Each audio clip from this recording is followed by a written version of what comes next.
오늘 하나님의 말씀 창세기 23장 2절입니다. 사라가 가나안 땅 헤브론 곧 기랏 아르바에서 죽음에 아브라함이 들어가서 사라를 위하여 슬퍼하며 애통하다가. 오늘 설교 제목은 예수 믿는 사람이 아니라 예수를 바라봐야 한다.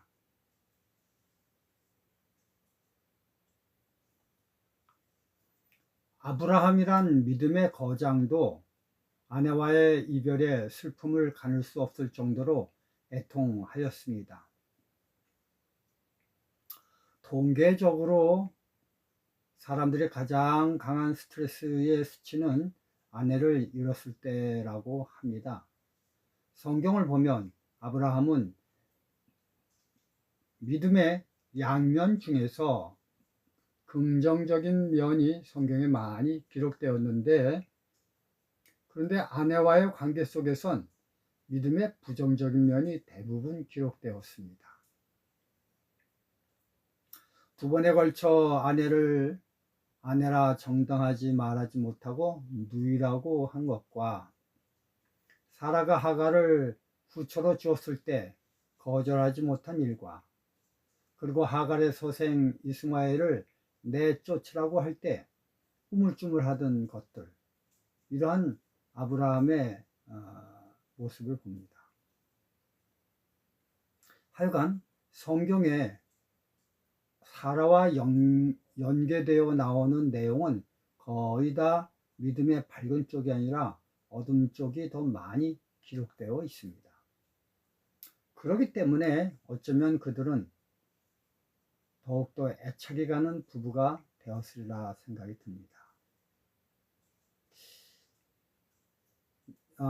제 목회 선배들을 좀 보면요, 옛날이기 때문에 분명 여자가 남자보다 나이가 아래인 상황이 많았을 테임에도 불구하고 이상하게 목사님보다 사모님들이 더 빨리 돌아가시는 예가 많습니다. 그런데 많은 성도님들에게 진심으로 존경을 받던 목사님들이 상처를 한 후 평범하게 혼자 산다는 기간이 우리들의 예측한 시간과는 다르게 참 빨리 재혼들을 하시는 것을 보게 됩니다. 이러한 면을 보면서 모두 한결같이 그렇게 할 수밖에 없다는 이유에 대해서 이렇게도 생각을 하십니다. 첫째, 목회만 하다 보니 목회 이외에서는 아내가 삶 속에서 차지하는 비율이 너무 많아 막상 혼자가 되어 보니 혼자 버티고 살 수 없기 때문에 그렇게 일찍 재혼을 하게 된다. 둘째는요, 덕망이는 목사이다 보니 혼자 있으면 사단에 의해 유혹을 많이 받게 되므로 빨리 결혼하게 된다. 하여간 어찌되었든지 확실치는 모르지만 상처한 선배 목사님들은 정말 생각 이상으로 빨리 재혼하시는 것을 봅니다. 아브라함도 창세기 24장 62절 67절을 보면 그의 아들 이삭이 결혼한 후 재빨리 재혼하는 것을 보게 됩니다. 창세기 25장 1절 2절 아브라함이 후처를 취하였으니 그 이름은 그두라라. 그가 시므란과 욕산과 무단과 미디안과 이스박과 수아를 낳았고. 그런데 참 이상한 것은요, 창세기 17장 17절 18절을 보면요, 아브라함이 엎드려 웃으며 심중에 이르되 100세 된 사람이 어찌 자식을 낳을까? 사라는 90세니 어찌 생산하리요? 라고 말을 하는 것을 보게 됩니다. 그리고 아브라함이 이에 하나님께 고하되 이스마엘이나 하나님 앞에 살기를 원하나이다. 이 말은 뭐예요? 더 이상 아이를 낳을 수 없는 자기의 몸 상태라는 것을 나타내고 있습니다. 이렇게 자신의 늙은 신체 능력에 대해서 말을 하였던 아브라함이 어떻게 사라가 죽은 후, 재혼한 후 시므란과 욕산과 무단과 미디안과 이스박과 수아 6명이나 되는 자식을 어떻게 또 낳을 수 있습니까? 아브라함은 다시 회춘했습니까? 하여간 아브라함이 창세기 25장 7절을 보면 175세에 돌아가셨으니 대략 사라의 죽음 이후에도 거의 50여 년을 혼자 사셨습니다. 그러니 그 긴 세월을 혼자 살기는 힘드실 것은 분명하지만 그러나 어떻게 또다시 6명이란 자녀를 낳을 수 있었는지 그거는 참 잘 모르겠습니다. 이런 상황을 보니 아브라함이 만약 재혼을 하지 않았다면 혹시라도 사단에 의해 문제가 발생될 수 있었을지 모릅니다. 그러나 성경은 이런 문제는 구속사에 긴밀한 관계가 안 되므로 내용을 적지 않고 있습니다. 우리는 이런 여러 상황을 종합해 볼 때 아브라함도 우리와 성정이 비슷한 사람임을 알게 됩니다. 단지 하나님을 향한 믿음에 있어서는 매우 분명하였다는 것이 아브라함과 우리와 전혀 다른 점입니다. 그러므로 아브라함이 믿음의 조상이 되었기 때문에 특별히 우리와 다르게 태어난 것이 아니라 우리와 같았지만 하나님이 부르실 때에 내가 여기 있나이다 라며 늘 순종의 생활을 한 것이 다른 것입니다. 야고보 5장 17절 엘리야는 우리와 성정이 같은 사람이로되 저가 비 오지 않기를 간절히 기도한 적 3년 6개월 동안 땅에 비가 아니 오고 그 위대한 엘리야 선지자도 성경에서 말을 하기를 우리와 성정이 같은 사람이다 라고 말하고 있습니다. 사도행전 14장 8절부터 15절을 읽겠습니다. 루스드라에 발을 쓰지 못하는 한 사람이 있어 앉았는데 나면서 앉은뱅이 되어 걸어본 적이 없는지라 바울의 말한 것을 듣거늘 바울이 주목하여 구원받을 만한 믿음이 그에게 있는 것을 보고 큰 소리로 가로되 내 발로 바로 일어서라 이렇게 하니 그 사람이 뛰어 걷는지라.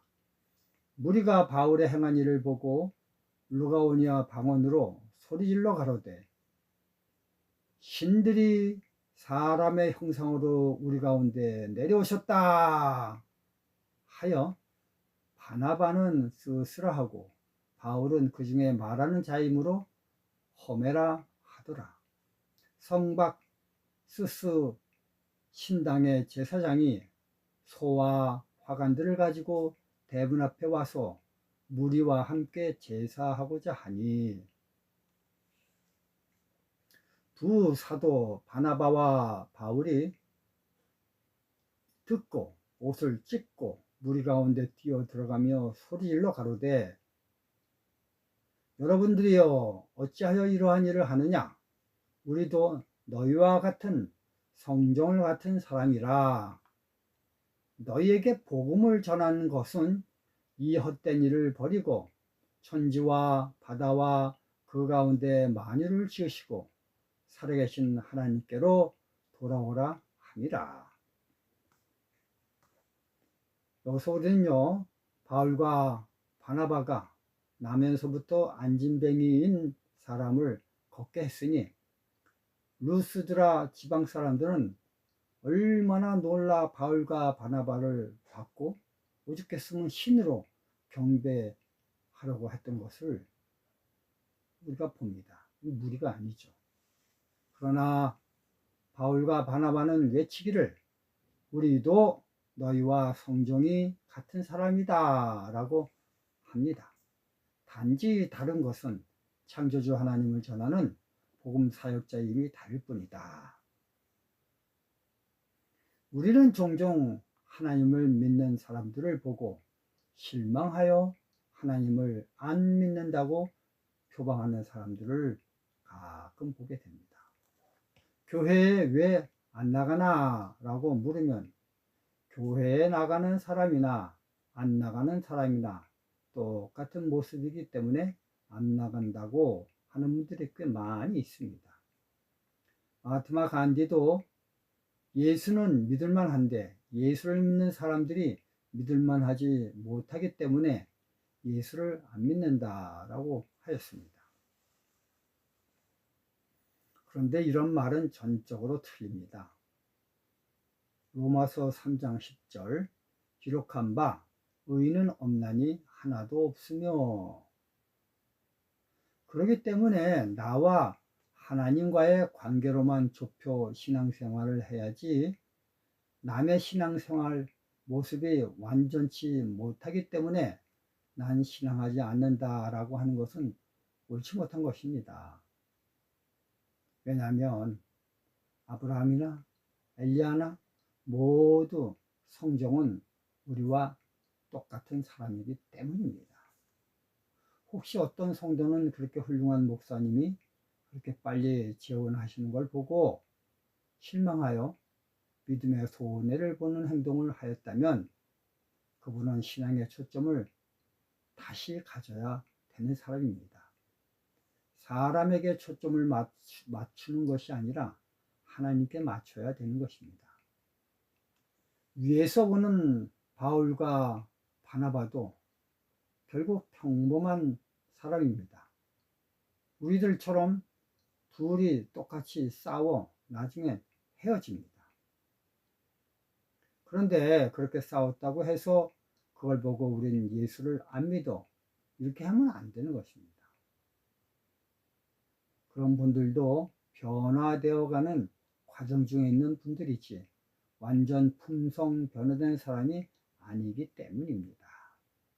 성경엔 히브리 12장 2절에 믿음의 주요 또 온전케 하시는 이인 예수를 바라보라고 했지 어디 예수 믿는 사람을 바라보라고 하지 않고 있습니다.